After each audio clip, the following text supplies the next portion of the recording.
ગોધરા નગરપાલિકા ward number 6 અને 8માં અપક્ષ ઉમેદવાર અસલમ ઉમર ફારૂક દુર્વેશ અને ઇદ્રીસ ઇસ્માઇલ દરગાહીનો ભવ્ય વિજય।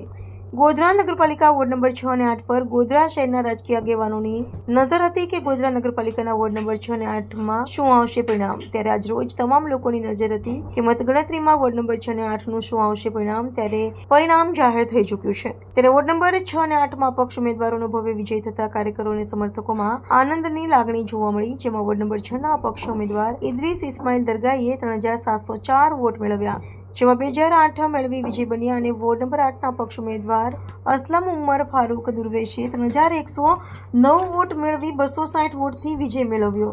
ગોધરા નગરપાલિકા વોર્ડ નંબર 6 અને 8માં અપક્ષ ઉમેદવારોએ ભવ્ય જીત મેળવી, જે બદલ શહેરના રાજકીય અગ્રણી એવા શૌકતભાઈ ચાનકીએ આ બંને અપક્ષ સભ્યોએ ભવ્ય જીત મેળવી છે, જે બદલ ખૂબ ખૂબ અભિનંદન પાઠવ્યા।